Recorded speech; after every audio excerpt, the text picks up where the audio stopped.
Est-ce que tu peux prendre quelques instants là où tu es, élève ta voix et proclame sa bonté, proclame sa bonté, proclame ses bienfaits. Dis à haute voix ce qu'il a fait de bon pour toi.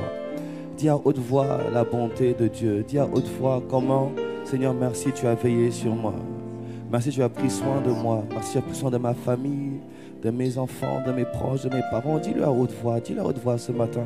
Que le Père entende, que ton âme entende, qu'on entende combien Dieu est bon dans ta vie. N'aie même pas honte de le dire, que ton voisin entende que ton Dieu a été bon pour toi. Que ton voisin sache que tu loues un Dieu qui est merveilleux, qui est bon et qui prend soin de toi à chaque instant de ta vie.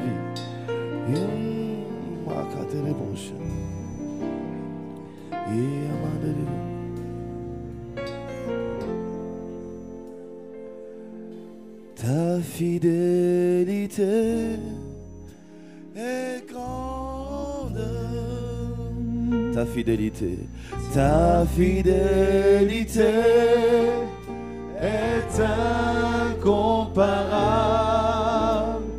Nul n'est comme toi, ô Seigneur. Grande, grande est ta fidélité. Ensemble, chantons-le ce matin. Ta fidélité est grande. Ta fidélité est incomparable. Nul n'est comme toi, ô Seigneur. Grande est ta fidélité.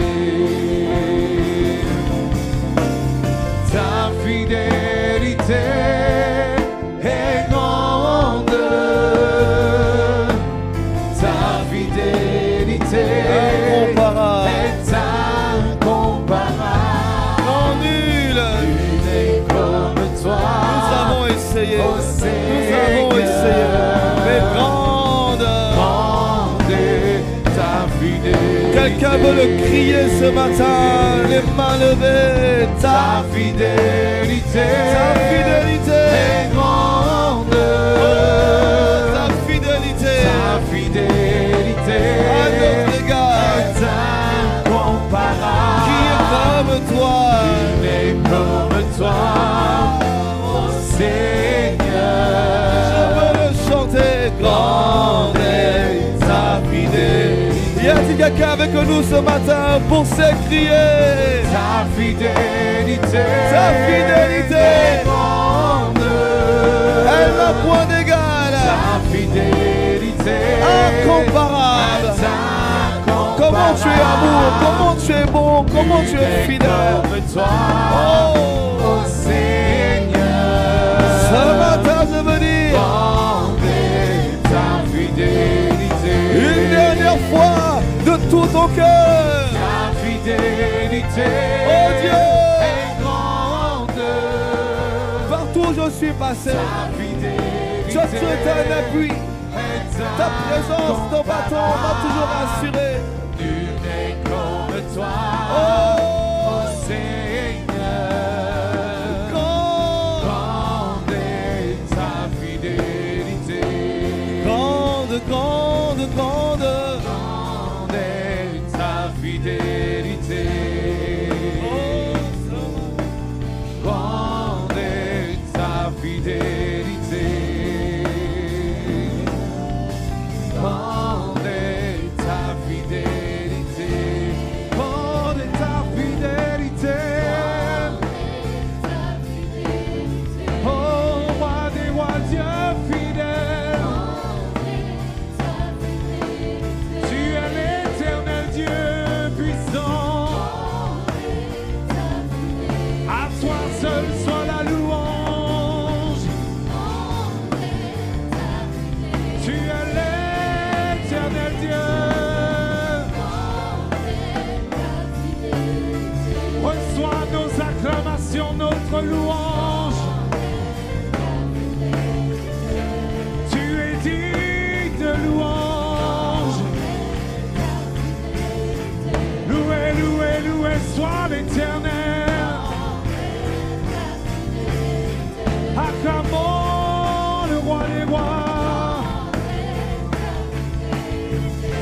fidélité qui dure à jamais. Tu es digne de louange. Grande est ta fidélité. À toi seul soit la gloire, l'honneur, la puissance. Digne es-tu, Seigneur. Reçois, Seigneur, nos louanges. Grande est ta fidélité. Grande est ta fidélité.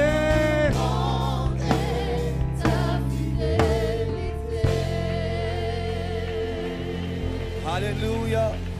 Est-ce que tu peux faire mieux que ça si tu as vu la fidélité de Dieu?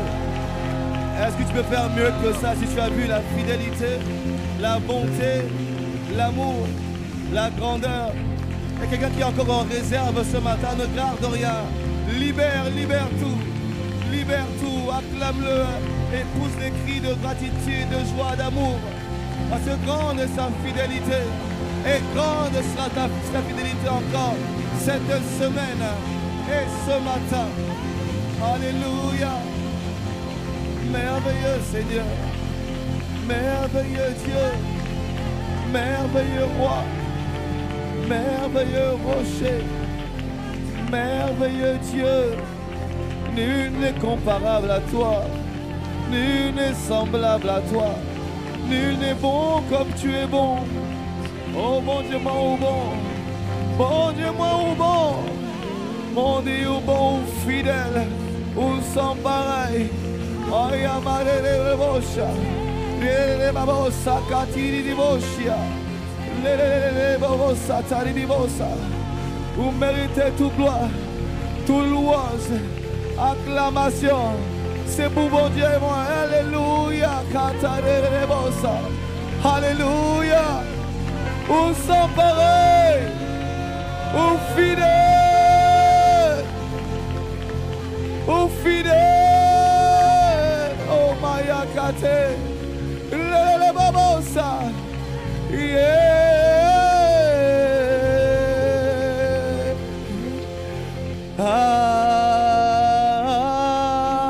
Amen, amen, amen, amen,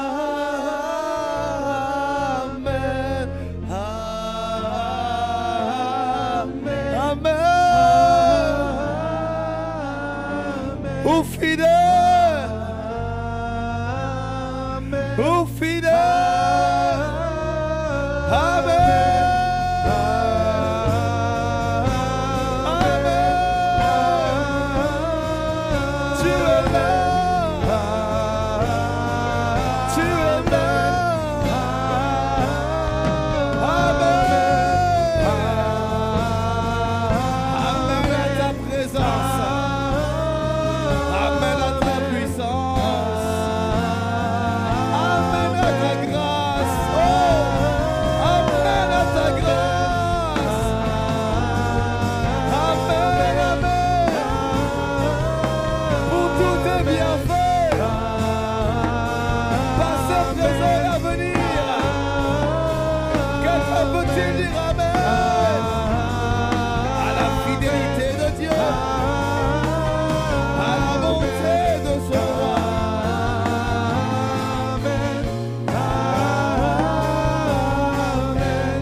Alléluia.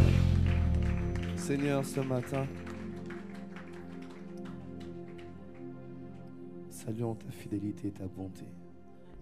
Seigneur, pour ce premier service, manifeste ta grâce,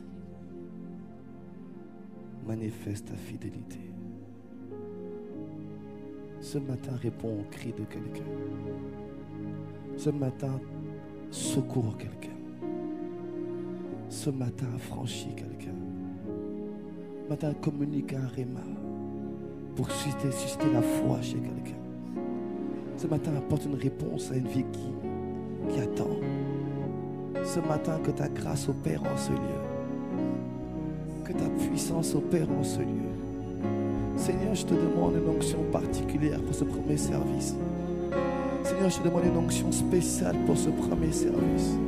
Seigneur, je te demande une onction particulière pour ce premier service. Je te demande une onction spéciale pour libérer ce matin. L'Esprit du Seigneur est sur moi pour annoncer la bonne nouvelle, pour envoyer libre les opprimés. Ce matin, je demande une onction spéciale pour annoncer la bonne nouvelle. Une onction spéciale pour libérer. Une onction spéciale pour guérir. Une onction spéciale pour affranchir. Une onction spéciale pour délier. Une onction spéciale pour envoyer libre les opprimés. Une onction spéciale pour annoncer aux aveugles le recouvrement de la vue. Une onction spéciale pour faire ton œuvre ce matin. Une onction spéciale dans la parole et dans la puissance. Une onction spéciale pour libérer et affranchir. Une onction spéciale pour consoler. Une onction spéciale dans ta présence.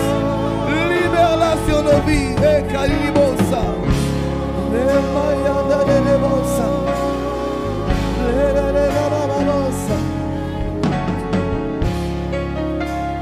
Seigneur, ce matin, je te demande seulement, confirme ta parole. Confirme la parole que tu as mis dans mon cœur. Confirme-la par des signes, par des prodiges, par des miracles ce matin. Confirme ta parole. Nous ne repartirons pas comme nous sommes arrivés ce matin. Quelque chose de bien va nous arriver ce matin. Quelque chose de bien nous arrive déjà en ce moment. Et quelqu'un le reçoit déjà, alors il t'acclame, il t'acclame, il t'acclame, il t'acclame. Il te rend toute la gloire et l'honneur d'avance. D'avance, d'avance, d'avance. À toi la gloire. Merci pour l'onction de prédication, d'enseignement. Merci pour nos cœurs qui sont disposés. À toi la gloire au nom de Jésus. Amen. Amen. Amen. Est-ce qu'on peut bénir encore Dieu?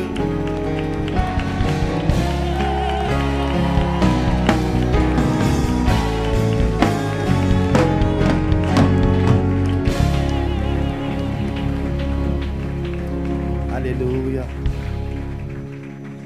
Avant de t'asseoir, il y a une atmosphère spéciale, une présence particulière ce matin. J'aimerais que tu dises à 3 personnes, quelque chose de bien va t'arriver ce matin.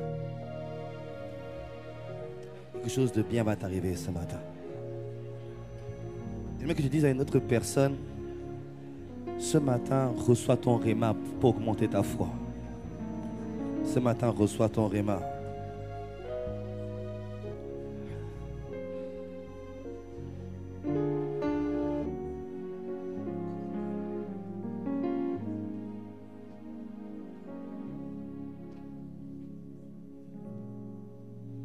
Alléluia. On donne un bon gloire à Dieu ce matin. Dieu est bon, n'est-ce pas? Quelque chose de bien va t'arriver ce matin. Si tu le reçois, dis que moi je le reçois au nom de Jésus. Je le reçois. Alléluia. Bénissons Dieu pour sa grâce et l'opportunité qu'il nous donne de partager sa parole ce matin encore. Juste avant de repasser à la parole, je voulais vraiment nous encourager par rapport à l'annonce pour le recrutement du département Impact Junior. C'est le nom du département de l'école du dimanche dans les églises Impact Centre Chrétien. Nous appelons ce département Impact Junior parce que nous croyons que nos enfants doivent aussi réaliser l'impact au maximum, que nos enfants doivent aussi être des sources de bénédiction pour les nations. Et nous voulons que des fondements de qualité et de choix soient mis dans leur vie. Alléluia. Face à la pression du monde, face à ce qui reçoit à l'école. Et nous croyons qu'une fois par semaine, c'est possible de changer la vie d'un enfant. Amen. Avec de bonnes paroles, avec une bonne atmosphère comme celle-ci que nous avons ce matin. La vie d'un enfant peut changer. Il peut résister à ce qu'il reçoit à l'école dans la semaine et imposer au contraire ce qu'il reçoit à l'école du dimanche dans la semaine. Alléluia. Et nous avons besoin de personnes qui... Je sais que parmi nous, il y a plusieurs personnes que Dieu a équipées pour parler aux enfants. Que Dieu a équipé pour avoir une patience envers les enfants. Que Dieu a équipé pour savoir trouver les images pour parler aux enfants. Tu as reçu cette grâce de la part du Seigneur. Tu n'as pas le droit de garder cette grâce que pour toi. Ce n'est pas pour tous les dimanches, mais mets-toi, rends-toi utile, mets au service du corps de Christ le don que tu as reçu de la part du Seigneur. La Bible dit que chacun tient un don de la part de l'Esprit. Mais la Bible dit aussi que le don est donné pour l'utilité commune. Un don n'est pas que pour toi seul. Donne-moi un bon amen. Un don est pour l'utilité commune. Et si tu as cette grâce-là, ne la garde pas pour toi, mais mets-la au service de l'utilité commune de ton assemblée, de ton église locale, là où Dieu te fait du bien aussi. C'est une manière de contribuer à ce que Dieu fait, c'est une manière de recevoir aussi davantage de la part du Seigneur. Ça concerne une chose, il y a plus de joie à donner qu'à recevoir. Plus tu donnes, plus tu reçois. Personne ne peut dire que j'ai donné à Dieu et je n'ai rien reçu en retour. Parce que parfois nous ne savons pas voir ce que Dieu fait en retour. Alléluia. Et je rappelle les 2 jours qui ont été annoncés par le frère. 2 soirées de prière et d'enseignement et de prière. Mais jeudi, nous prierons particulièrement pour tous ceux qui sont le corps enseignant et pour ceux qui vont reprendre les études cette année. Vous ramenez vos enfants, vos jeunes, les moins jeunes et vous tous qui prenez le chemin d'une formation. Nous allons prier. Je vais essayer de donner les 10 clés, les 10 lois du succès. Je ne sais pas si je pourrais toutes les donner, mais je vais essayer d'en donner le maximum en deux soirées. Amen. Ce matin, nous poursuivons notre message. Nous parlons du mystère de la croix. Dis-moi le mystère de la croix. Vraiment, j'ai l'assurance que Dieu va te faire du bien ce matin. Ce matin, je voulais poursuivre ce message. Nous avons commencé à parler de ce que signifiait la croix. Nous avons expliqué la dernière que dimanche dernier, nous avons parlé de la première forme de mort. En fait, quand on parle des 3 formes de mort que tu expérimentes à la croix, on parle de 3 bénéfices que la croix t'apporte. Dis-moi 3 bénéfices. La mort du moi est un bénéfice. Parce que le moi est le premier obstacle à la manifestation de la volonté de Dieu. Le moi est le premier frein, la première chose qui se dresse entre toi et l'accomplissement de la manifestation ou la réalisation ou la manifestation ou le fait de suivre Jésus. La première chose qui s'oppose, c'est le moi. La raison pour laquelle Jésus a dit, celui qui veut me suivre, qu'il renonce à lui-même et qu'il prenne sa croix chaque jour. Et il est important, en fait, je sais que le renoncement, la mort du moi n'est pas chose aisée, parce que dedans on a parlé de brisement. Et le brisement que produit la croix n'est pas chose facile. Quelqu'un me donne un bon amen. C'est pas facile, c'est pas simple, c'est pas aisé, mais c'est absolument nécessaire. C'est absolument nécessaire, voire indispensable. C'est indispensable. Parce qu'il faut que ta vie porte beaucoup de fruits et ta vie portera beaucoup de fruits au nom de Jésus. Si tu me reçois, dis avec moi, je le reçois. Ta vie portera beaucoup de fruits. Et nous voulons poursuivre ce matin avec la 2e forme de mort ou encore le 2e bénéfice que tu vas expérimenter quand tu passes par la croix. Parce qu'il faut que, comme je vous l'ai dit, Dieu m'a mis le mandat, il faut que tout le monde repasse par l'entrée principale, l'entrée de la croix. Parce que beaucoup ne l'ont pas suivi. Et la 2e mort que tu vas expérimenter, dont tu bénéficies quand tu passes par la croix, c'est la mort au péché. Dis avec moi la mort au péché. Allons prendre notre passage de base dans Romains 7. Romains 7, versets 17 à 25, c'est notre passage de base. Seigneur, accorde-moi la grâce dans le temps qui m'est imparti de libérer ta parole. Seigneur, je t'en prie, je te demande cette onction pour la parole, la prédication, l'enseignement. Merci, Esprit de Jésus, de ce que tu es au contrôle. Tu glorifies le nom de Jésus. Tu confirmes la parole, tu convaincs de péché, de justice et de jugement. Tu opères des miracles, des produits, des changements dans nos vies. Tu ramènes ceux qui étaient égarés au nom de Jésus. Amen. Ok, la mort au péché, Romains 7, versets 17 à 25. La Bible dit, et maintenant ce n'est plus moi qui le fais, mais c'est le péché qui habite en moi. Ce qui est bon, je le sais, n'habite pas en moi, c'est-à-dire dans ma chair. J'ai la volonté, mais non le pouvoir de faire le bien. Car je ne fais pas le bien que je veux, et je fais le mal que je ne veux pas. Et si je fais ce que je ne veux pas, ce n'est plus moi qui le fais, c'est le péché qui habite en moi. Verset 21. Je trouve donc en moi cette loi. Quand je veux faire le bien, le mal est attaché à moi. Car je prends plaisir à la loi de Dieu selon l'homme intérieur, selon l'esprit. Mais je vois dans mes membres une autre loi qui lutte contre la loi de mon entendement. En fait, c'est contre la loi que je désire, celle que j'apprécie, celle de mon esprit. Et qui me rend captif de la loi du péché qui est dans mes membres. Verset 24. Misérable que je suis, qui me délivrera du corps de cette mort. Si c'était arrêté là, ça aurait été tragique. Mais on poursuit verset 25. Grâce soit rendue à Dieu par Jésus-Christ, notre Seigneur. Ainsi donc moi-même, je suis par l'entendement esclave de la loi de Dieu. Je suis par la chair esclave de la loi du péché. passer par la croix produira en toi la mort au péché. Le péché, ça vient du grec amartia. Amartia s'écrit H-A-M-A-R-T-S-I-A. Amartia, ça veut dire rater la cible. Ça veut dire également, c'est la violation de la loi. Le péché, c'est la violation de la loi. Le péché, c'est la désobéissance à la parole de Dieu. Chaque fois que tu n'arrives pas à observer, à suivre la parole, mais également la volonté de Dieu, à faire ce que Dieu attend de toi, tu es dans le péché. Donc ça va plus. Ce n'est pas uniquement les péchés de chair ou autre, mais chaque fois que Dieu te dit de faire quelque chose et que tu ne le fais pas, tu es dans le péché. C'est le péché. Et le péché a des conséquences graves, très graves dans nos vies. Premièrement, c'est qu'on doit comprendre une chose, c'est que le péché nous prive de la gloire de Dieu. C'est le Romains 3 au verset 23. Le péché, c'est te prive de la gloire de Dieu, c'est-à-dire de la présence manifeste de Dieu à tes côtés. Or, tu as besoin de la présence manifeste de Dieu à tes côtés. Donne-moi un bon amen. Jésus a dit, voici, je suis avec vous tous les jours jusqu'à la fin du monde. Mais le péché l'empêche de manifester sa présence. Tu sais, Dieu peut être en toi et rien ne se passe. Mais quand Dieu est là et qu'il est manifeste, là, il y a toute la différence.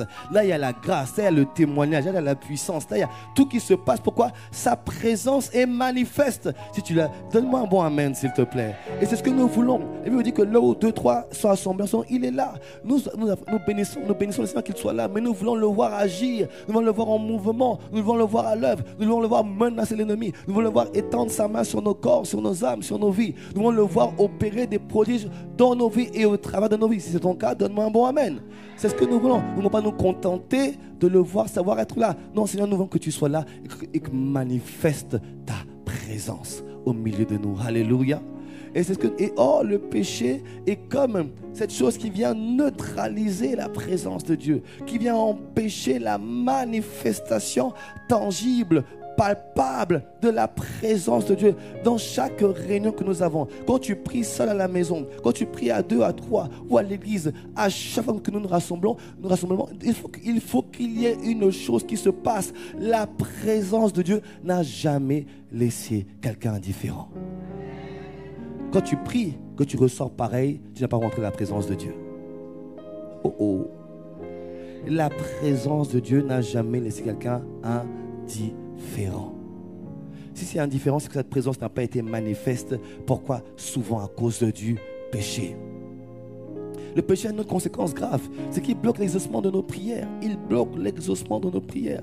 Mais comment faire dans ce monde si nos prières ne sont pas exaucées? Si elles ne sont pas entendues, tu le verras dans Ésaïe 59, verset 1 à 2. Ésaïe 59, verset 1 à 2. Tu vois que nos prières, ce qui empêche de nous écouter, ce sont nos péchés qui mettent une barrière entre lui et nous, qui l'empêche Dieu de nous entendre, qui empêche Dieu d'étendre sa main. Il veut agir dans ta vie, il veut te faire du bien, mais le mal, le péché l'empêche d'agir. Et tu le verras dans Ésaïe 59, versets 1 et 2.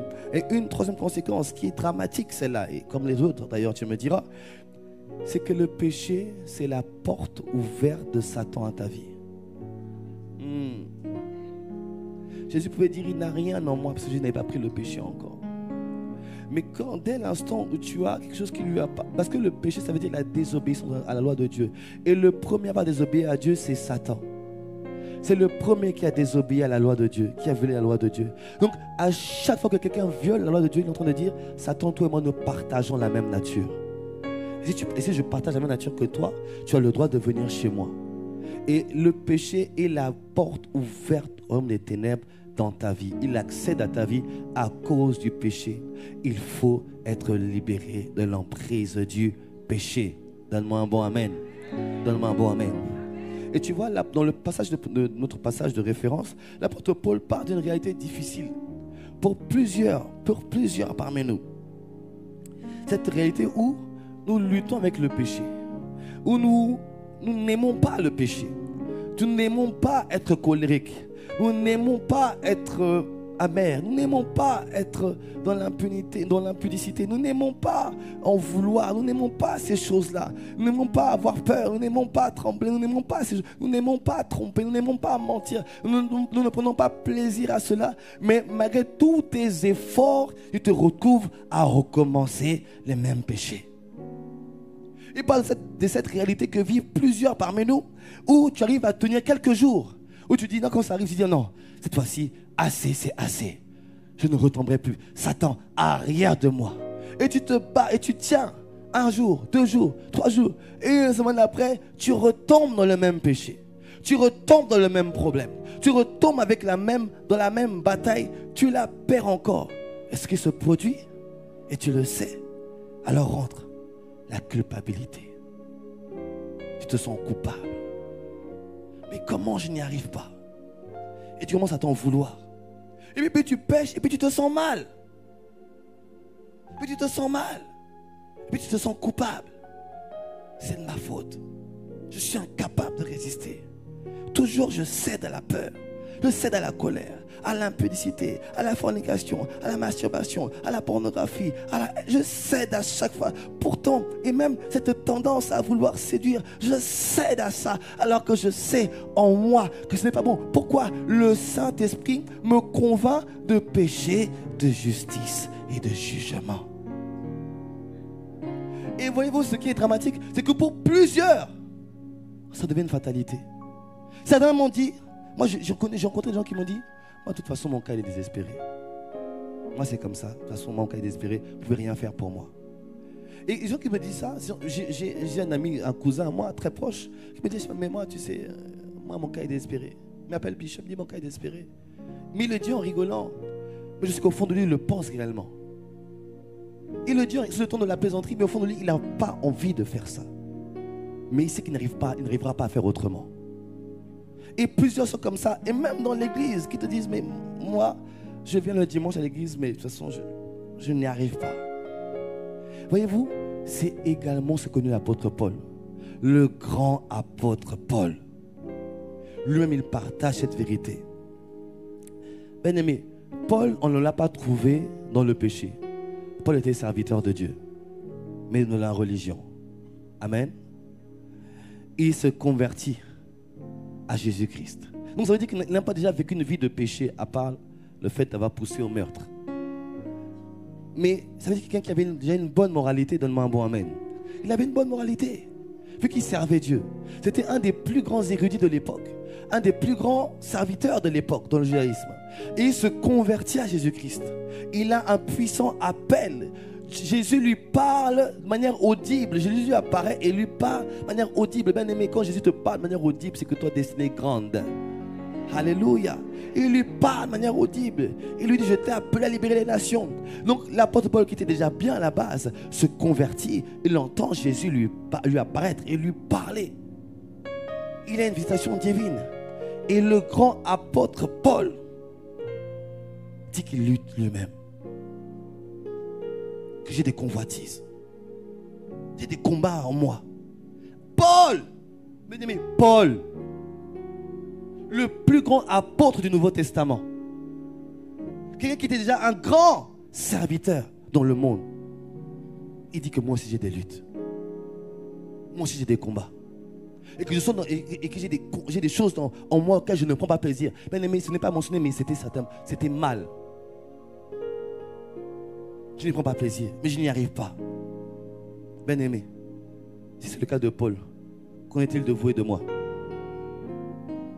Qui peut donc être sauvé? Comment obéir à la parole de Dieu? La Bible dit que Moïse était l'homme le plus patient au monde. L'homme le plus, c'est la Bible qui le dit, c'est l'homme le plus patient au monde. On n'a pas eu deux comme Moïse. Et un jour, Moïse craque. On vous dit, il frappe le rocher une fois, il frappe le rocher 3 fois, rempli de colère. Disqualifié. Tu ne verras pas la terre promise. Il a fait tout ça pour ce peuple, pour les emmener à la terre promise, et disqualifié à cause du péché. Il a violé la loi de Dieu. Je me rappelle de cette période où, à une époque de ma vie, je m'étais converti, depuis quelques mois ou une année peut-être, ou 2, mais j'avais toujours je luttais avec les mauvaises pensées, la convoitise, je luttais. Et nous étions 2 frères. J'avais un frère, nous étions 2, et nous partageons ce fardeau. Nous le partageons ce fardeau. Je ne vous raconte pas le nombre de fois où j'ai jeûné pour dire, Seigneur, libère-moi. Je veux arrêter ça. J'ai jeûné, j'ai prié. On a fait des jeûnes. On était tous les deux, je me rappelle, on se retrouvait chez moi où j'habitais.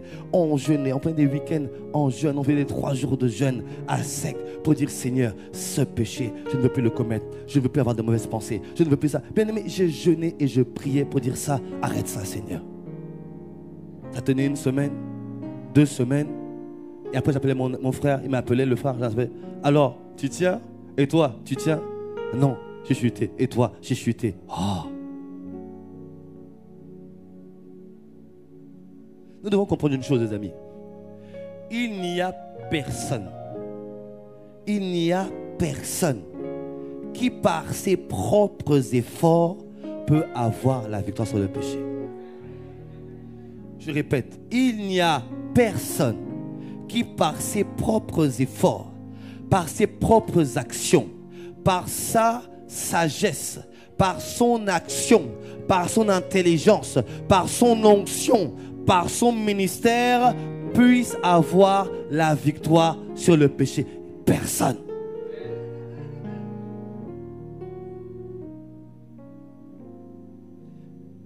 Tu vas dire non, moi je vais arrêter de parler mal des gens. Je vais arrêter de dire du mal des gens. Tu vas faire l'effort 1 fois, 2 fois, 3 fois, tu vas retomber encore. Je vais arrêter de parler du mal, de dire du mal. Je vais arrêter de dire des choses sur les gens. Je vais arrêter d'être colérique, d'être amer, d'avoir peur, d'avoir une addiction, l'impudicité. Je vais arrêter. Mais tu vas toujours retomber. Pourquoi? Parce que l'homme, c'est impossible à l'homme. Pourquoi? Parce que l'homme est pécheur de nature. Sa nature, c'est le péché. Donc, quand c'est ta nature, tu exprimes ta nature. Et ça, depuis que Adam a désobéi. Et de plus, Dieu, la Bible nous l'a vu dans ce passage, Dieu a condamné le péché dans la chair. Autrement dit, dans mes 5 sens, dans ma vue, dans mon ouïe, dans mon odorat, dans mon toucher, dans mon goûter, il y a le péché. Ma vue me pousse à pécher. Ce que j'entends me mène à pécher. Ma bouche me pousse à pécher. Mes sens, tout me pousse à pécher. Tu vois un paquet de gâteaux, tu sais que tu dois en prendre qu'un seul. Tu le finis. C'est un péché. Il n'y a pas de péché mignon. Péché, c'est péché. Oui, c'est un péché. Pourquoi tu fais du mal à ton corps? Tu dis que tu dois en prendre un. Mais comme tes yeux t'envoient, au lieu de voir un paquet simple de gâteaux, tes yeux t'envoient de la crème, tu vois un truc en relief, tu vois un gâteau doré, tu vois. Tu sens déjà, même tu sens déjà le goût dans ta bouche avant d'avoir mangé le gâteau. Tu sens comment ça va couler. Et tu finis la boîte de gâteau. Mais ça, c'est le péché. Pourquoi? Tes yeux te poussent à pécher.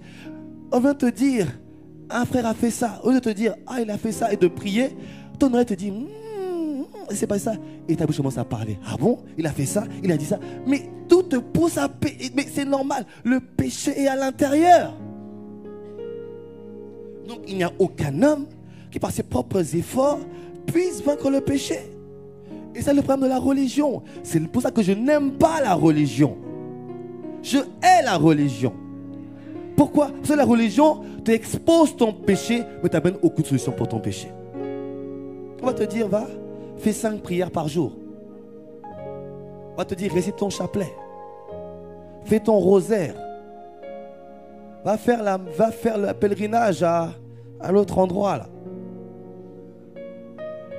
Après, tu vas prendre de l'eau qu'on a bénie. Bois-la. Lave-toi avec. Sors de là, tu pêches le lendemain. Tu vois de quoi je parle? La religion ne fait que t'exposer ton problème. Ne te donne pas la solution à ton problème. Mais à quoi cela sert la religion? Imagine, vous allez voir le médecin. Il vous dit, waouh, vous avez une sacrée grippe. Hein? Waouh, belle grippe.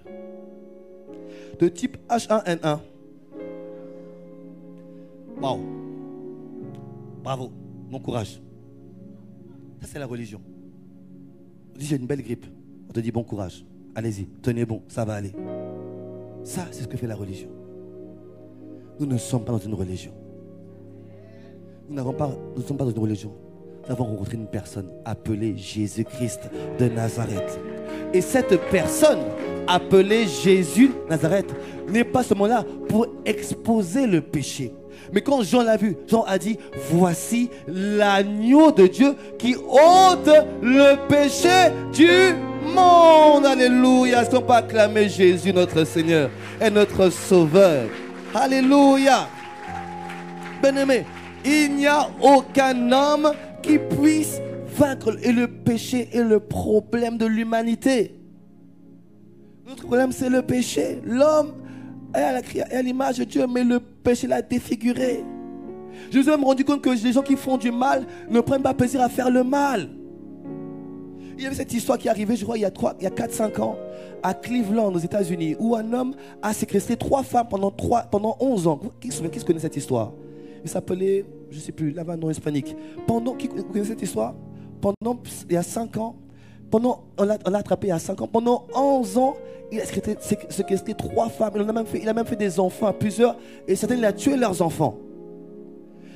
Cet homme, quand on l'a arrêté, et quand on a fouillé chez lui, on a trouvé une lettre écrite il y a 15 ans. Peu de temps après les premiers enlèvements, où il avait écrit une lettre de dénonciation. Où il disait, je me dénonce, j'ai fait ça, arrêtez-moi.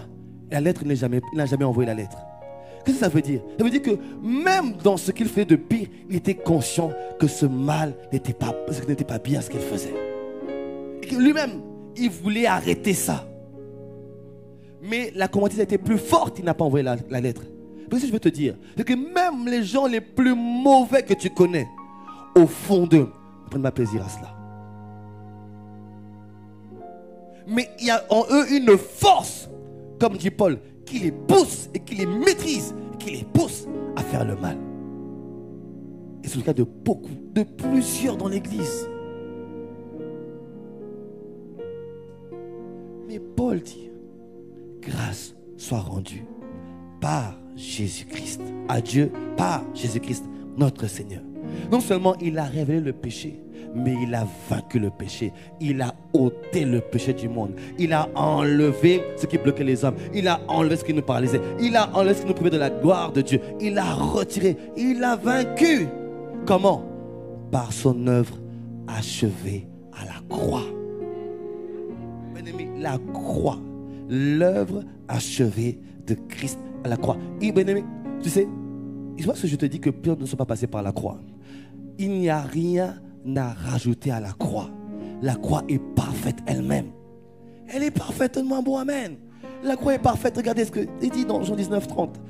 Quand Jésus expire, il dit, quand Jésus eut pris le vinaigre, il dit, et on va le dire tous ensemble, tout est, répétons-le encore, tout est accompli. Et baissant la tête, il rendit l'esprit au Père. Il a dit, tout est accompli. Mais alors, pourquoi veux-tu ajouter à ce que Jésus a accompli? Tout est accompli. Le problème, c'est qu'on n'a pas saisi la puissance de la croix, on ne l'a pas accepté, ou encore, comme je dis, on n'est pas passé par la croix. Quand tu acceptes Jésus-Christ comme ton sauveur et comme ton Seigneur, il vient habiter en toi. Donne-moi un bon amen. Mais également, ce qui se passe, c'est l'œuvre qu'il a accomplie, tu l'as aussi accomplie. Pasteur, c'est trop simple, mais c'est ça la parole de Dieu. Il faudrait qu'on dise que c'est une bonne nouvelle. C'est une bonne nouvelle. Il n'y a pas meilleure bonne nouvelle que de recevoir une chose que je n'ai même pas faite. C'est quand Jésus, la Bible dit, il a dit tout est accompli, autrement dit, l'œuvre est parfaite. J'ai fini ma mission, je rends l'esprit au Père. Tout est accompli. Mais quand tu acceptes Jésus, tu n'acceptes pas uniquement le fait d'avoir été sauvé par lui et que tu as accès au Père. En fait, tout ce que Jésus a fait, tu l'as fait parce qu'il est en toi maintenant. Et la Bible dit que tu es devenu participant de la nature divine. Et bien aimé, le jour où ce que je vous prêche ce matin, on me l'a prêché il y a quelques années, il y a 10 ans, il y a même plus de cela. Et quand on l'a prêché, j'ai dit, mais j'ai jeûné pour rien. Je dis, mais tous ces temps de jeûne et de prière, J'aurais pu jeûner pour rencontrer le Seigneur, pour être davantage intime. Et quand j'ai compris, j'ai accepté ça. Mais je n'ai rien à faire. Je n'ai aucun effort à faire. Je n'ai pas à jeûner pour lutter contre le péché. Je n'ai qu'à accepter Jésus-Christ comme Seigneur et Sauveur. Oh, mais donne-moi. Aïe, aïe, aïe, aïe. Ce n'est pas à lutter. Je n'ai pas à faire d'efforts. Je n'ai pas à transpirer. Je n'ai pas à prier. Je n'ai pas à intercéder pour arrêter le péché. Je n'ai qu'à accepter Jésus-Christ. Et j'accepte ce qu'il a fait. S'il a vaincu le péché, alors j'ai vaincu le péché.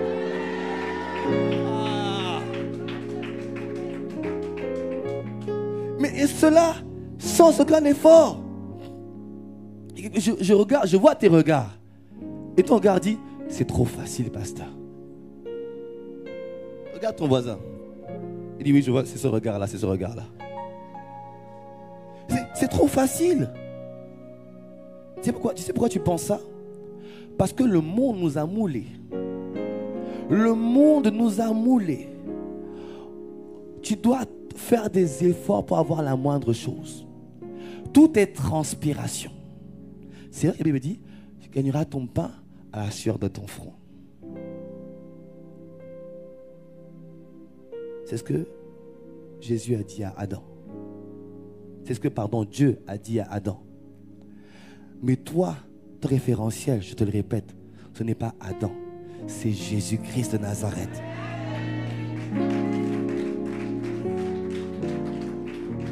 Ton référentiel, ce n'est plus Adam. Je te le répète depuis 3 dimanches. Ton référentiel, c'est Jésus-Christ de Nazareth. Mais Adam, et puis regarde, on t'a appris, il faut que tu ne peux rien avoir sans souffrir. Et tu vois que tu as du mal avec la grâce. Change ta mentalité, change ton système de pensée. La grâce est une faveur imméritée. Seulement tu acceptes et tu crois, c'est terminé, ça opère. Tu acceptes, tu crois, c'est terminé, ça opère dans ta vie. Dès que j'ai compris ça, mais sans faire aucun effort, la convoitise ne me tenait plus. Les mauvaises pensées sont parties, c'était terminé. Pourquoi? J'ai compris. Avant, je voulais regarder quelqu'un, des mauvaises pensées, mais quand je regarde quelqu'un, je dis waouh, c'est une personne que Dieu a bien faite, et puis c'est terminé. C'est fini. Voilà quelqu'un que Dieu a bien fait, et c'est terminé. C'est tout. Pourquoi? Je suis libéré de ça. Pourquoi? J'ai accepté Jésus-Christ comme Seigneur et Sauveur. Tu n'as pas d'effort à faire. Regardez ce que nous dit Romains 8. Regardez ce que nous dit Romains 8, versets 1 à 3. Il n'y a donc maintenant aucune condamnation pour ceux qui sont en Jésus-Christ. En effet, la loi de l'esprit de vie en Jésus-Christ m'a affranchi de la loi du péché et de la mort. Autrement dit, la loi du péché et de la mort qui est en moi, le péché m'emmène à la mort, à la séparation avec Dieu et à la mort. Amen. Car chose impossible à la loi, veut dire l'obéissance à la Dieu par mes propres efforts, ça c'est la loi. La chair la rendant sans force, parce que Dieu a condamné le péché dans la chair en envoyant à cause du péché son propre fils dans une chair semblable à celle du péché. J'explique. Le péché est dans la chair, dans les 5 sens. C'est Dieu qui a mis le péché là. Et donc à cause de cela, quand quelqu'un veut faire des efforts pour être saint, il ne peut pas. Pourquoi? En lui, le problème du péché n'est pas à l'extérieur, il est à l'intérieur.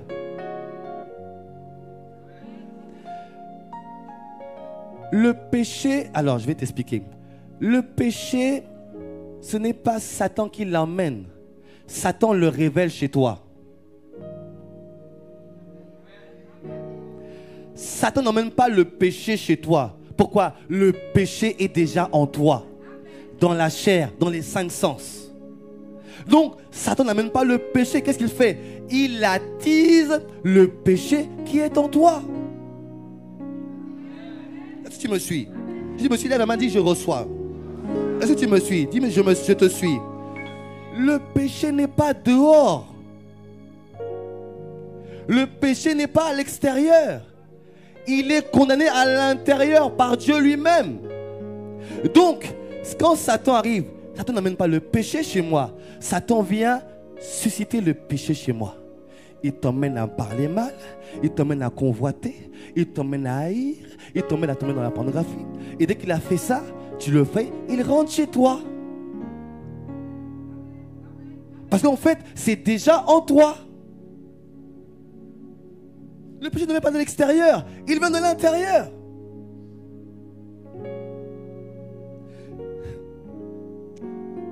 Si le péché vient de l'intérieur, la solution doit venir de l'intérieur. Si tu me suis. Si le mal est à l'intérieur, il faut que la solution vienne de l'intérieur. Et là, ce matin, j'étais en train de me laver, je dis non, Dieu, tu es trop fort. Waouh! Dieu est trop fort. Vous savez, quand Dieu a dit le péché, je te condamne dans la chair de l'homme, Satan s'est réjoui. Les démons ont dansé. Pourquoi? Ils ont dit, ouh, l'homme est fichu. L'homme est fichu. Pourquoi? Dès l'instant où le péché est dans sa chair, autrement dit, le péché est devenu sa nature. Donc nous avons la même nature. Donc je peux profiter de lui. Il ne sait pas, il ne connaît pas la sagesse de Dieu. Le problème est à l'intérieur. Il faut que la solution vienne de... Ça comprendre. Quand Dieu a fait en sorte que il s'identifie lui-même à l'homme. Ça, Satan n'a pas vu venir ce coup-là. Satan n'a pas vu venir ce coup. Que Dieu, aussi grand qu'il est, va se dépouiller et revêtir une chair d'homme. Premier coup non prévu. Deuxième coup non prévu. Que Dieu irait à la croix et prendrait le péché sur lui. Autrement dit, il a opéré la loi de l'identification. Je me suis parfaitement identifié à l'homme.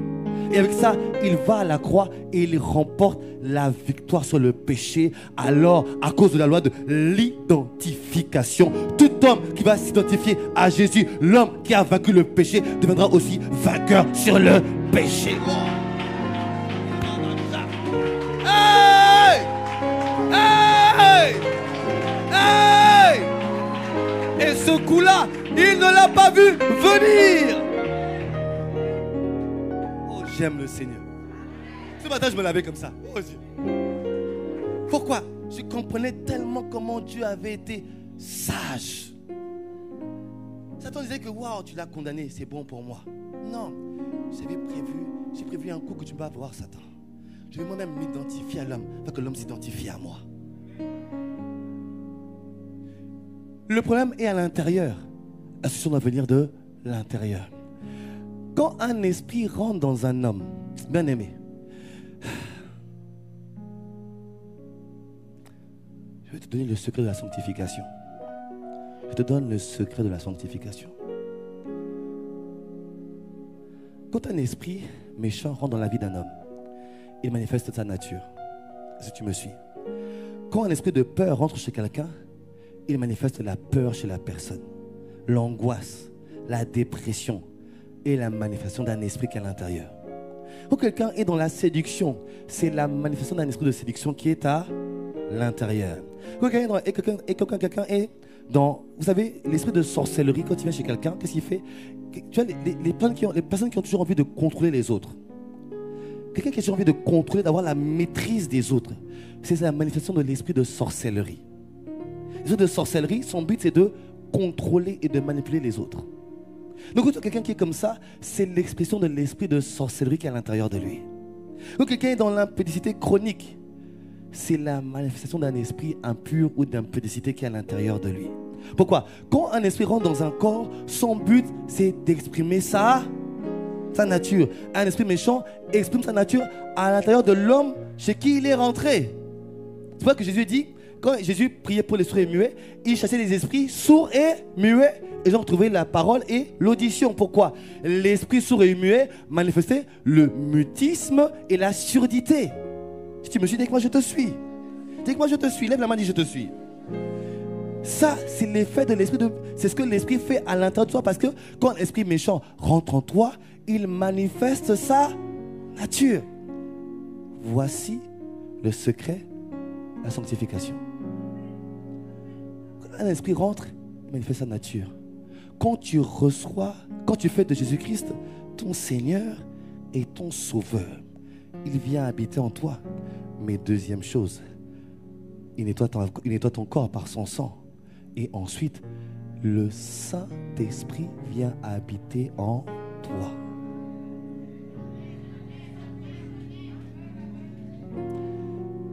Si un démon manifeste sa nature depuis l'intérieur, le Saint-Esprit est saint. Quand il rentre en toi, il manifeste la sainteté.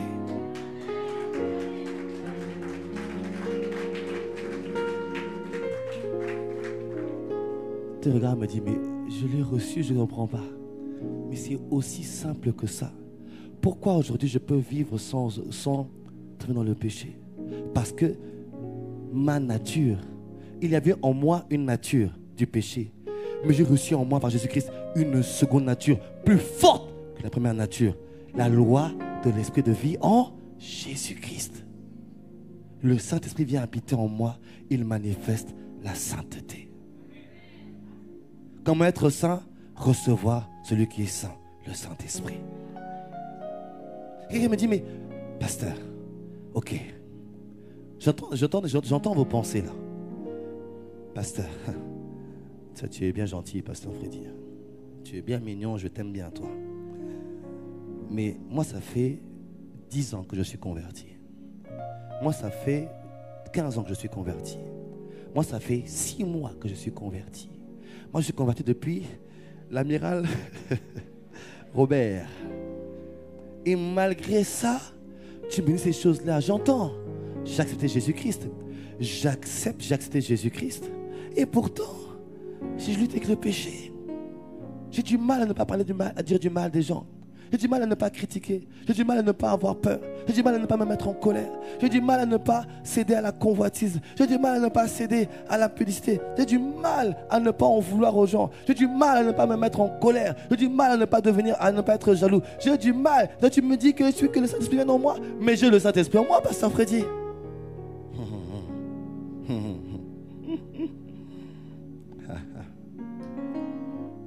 Te dire pourquoi ça ne marche pas. Et te dire pourquoi ça ne marche pas. Parce que la semaine dernière, je t'ai montré ça. Tu te souviens de ça?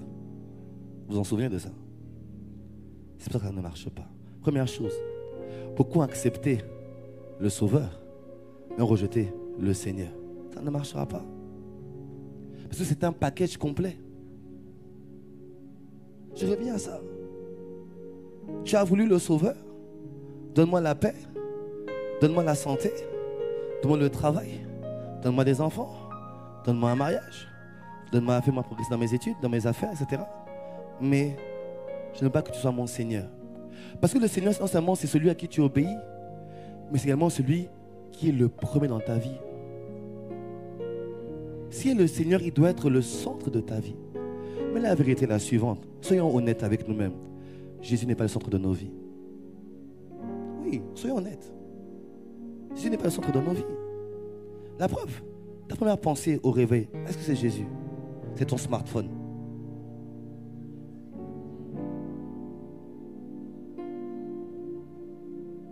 J'aime ton silence, qui ne dit mot consent. La première pensée au réveil, c'est le smartphone. Quel WhatsApp j'ai reçu? Quel SMS j'ai reçu? Quel est le résultat du match Floyd Mayweather contre qui là? Connor? Quel est le résultat du match de foot d'hier? Est-ce que Paris a gagné? Bien sûr que Paris va toujours gagner. Mais c'est ça son problème, c'est ça. C'est ça ton problème. Toujours, dès que tu te réveilles, au lieu de penser d'abord, bonjour Saint-Esprit. Merci Jésus. Tes pensées vont sur toi-même. C'est toi, ça veut dire que le centre de ta vie, c'est toi-même. C'est pas Jésus. Quand tu te réveilles, quelle est la première pensée? C'est le problème des enfants. Ça veut dire que Jésus n'est pas le centre. Les enfants sont le centre de ta vie. Quand tu te réveilles, qu'est-ce qui va arriver aux enfants? Au travail, problème au travail, mon mari, etc. Ça veut dire que Jésus n'est pas le centre. Ta première pensée réveille qui est le centre de ta vie. Tu te réveilles en pensant à tes problèmes. Tes problèmes sont le centre de ta vie. Et ce n'est pas Jésus. S'il n'est pas le centre, il n'est pas Seigneur, ça ne marche pas. Tu dois l'aimer plus que toute chose, plus que toi-même. Tes enfants doivent venir après Jésus. Ton mari après Jésus. Ta femme après Jésus. Ton enfant après Jésus. Ton travail après Jésus. Tes problèmes après Jésus. Mais le problème, c'est que toutes ces choses viennent avant et on dit, Seigneur, prends soin de ça. Pourquoi? On pense à tous ces problèmes, on les ramène devant tous les problèmes et après on dit, Jésus, tu vois ma souffrance, prends soin de mes problèmes. Non, non, non. Je pense d'abord à lui. Je le regarde d'abord lui. Je l'adore d'abord lui. Je loue d'abord lui. Je l'aime d'abord lui. Je lève d'abord lui. Je l'exalte lui seul. Et ensuite, je peux regarder mes problèmes. Mais comme j'ai tellement loué Jésus, c'est tellement petit devant les Jésus. Je dis, Seigneur, c'est entre tes mains. Continue à t'adorer et à te louer. Pendant que tu l'adores et tu le loues, alors là, tu reçois une instruction, une inspiration pour aller régler ce problème. Alors tu règles le problème et tu reviens dans sa présence encore.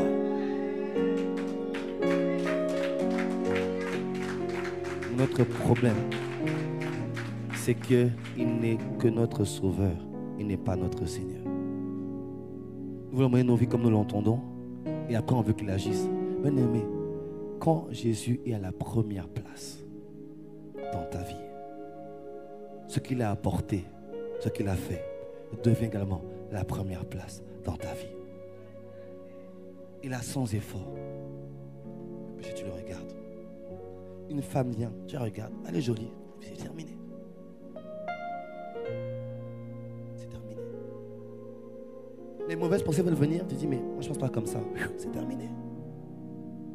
Une pensée va venir et te dire, mais ça c'est pas ma pensée, moi je ne pense pas comme ça, je pense comme Christ.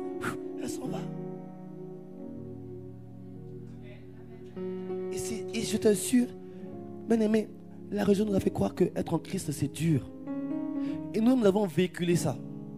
Encore les gens nous voient et disent, mais toi tu luttes avec Christ, moi je vais venir accepter Christ, mais jamais. Mais c'est une belle vie en Christ que nous avons. C'est une vie de repos, la tête est reposée.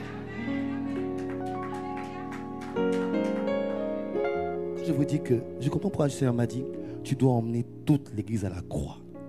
Vos visages me montrent pourquoi. Parce qu'en fait, nous sommes passés par la croix. Quand tu passes par la croix et que tu as compris ça, et que tu as accepté l'œuvre de la croix, je ne fais pas d'effort. Parce que regarde, tu dois comprendre une chose. Premièrement, tu dois mettre Jésus au centre. Mais comprends une chose, la convoitise n'est pas, le problème n'est pas la convoitise. Rappelle-toi ce que je t'ai dit. La convoitise, c'est l'arme de Satan. Mais la convoitise, ce n'est pas le péché. C'est quand tu acceptes la convoitise que tu deviens, que tu manifestes le péché. Est-ce que tu me suis? Regardez dans Romains 6, il vous dit, Romains 6, 11 à 12. Seigneur Jésus. Ainsi vous-même regardez-vous comme mort au péché. Si tu as accepté l'œuvre de Christ à la croix, regarde-toi comme mort. Je suis mort pour le péché. La colère vient. Je ne réponds pas pourquoi. Je suis mort à la colère. L'impudicité vient. Je suis mort à l'impudicité. La peur vient. Le parler mal vient. Je suis mort. Les mauvaises pensées viennent. La rancune, la rancœur. Je suis mort au péché. Regarde-toi. Dis à 3 personnes. Regarde-toi comme mort au péché. Dis-lui avec conviction. Regarde-toi comme mort au péché. Regarde-toi comme mort au péché. Mais tu ne te vois pas comme ça. Tu te vois toujours pécheur. Tu es un pécheur qui a été sauvé par grâce, c'est terminé. Tu es mort à ça. Mais un mort ne réagit plus à ces choses-là. Mais un mort ne réagit plus à la colère. Pourquoi maintenant que quelqu'un vient me faire, quelqu'un vient m'engueuler, m'insulter, regarde. La dernière fois j'ai reçu un message sur Facebook. Quelqu'un m'a envoyé une lettre là, il y a même pas signé, quand je suis rentré, pour me dire une longue de 3 pages, pour me traiter de tous les noms, vous exploitez les gens, vous êtes des machin. Mais est-ce que je vais me mettre en colère? C'est ce que j'ai fait. J'ai pris la lettre, j'ai mis à la poubelle, j'ai continué à travailler. C'est terminé. Et quand je suis rentré, j'ai vu qu'il y avait un post sur Facebook. Bande de manipulateurs, machin, ceci, vous exploitez les Martiniquais. Je dis ok, j'ai effacé, j'ai continué ma vie. Je vais faire quoi avec ça? Je suis mort au péché. Je suis mort à ça. Donc il peut me dire ce qu'il va, je suis mort au péché. C'est aussi simple que ça. C'est aussi simple que ça. La colère vient, mais elle va venir où je suis mort.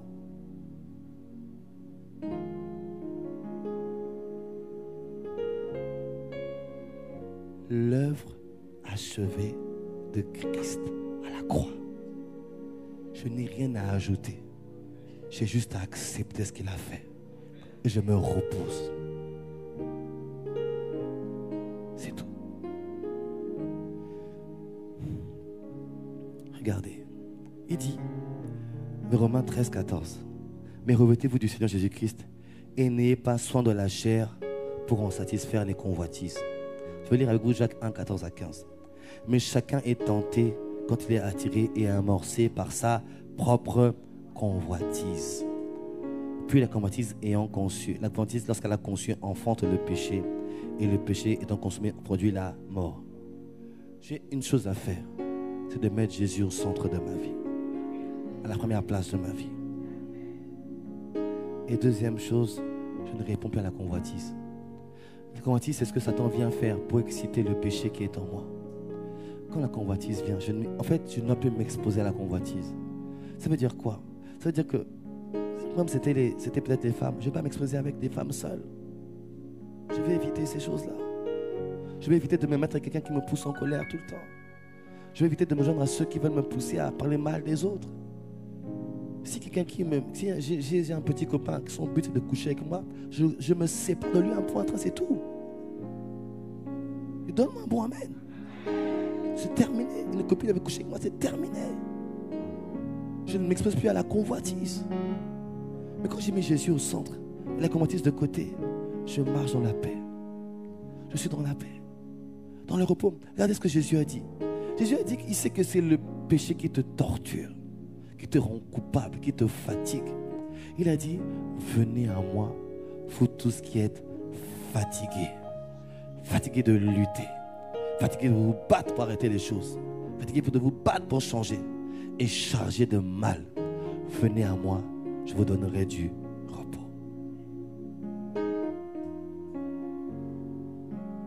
Il est temps que tu expérimentes le repos de la croix de Christ. Tu dois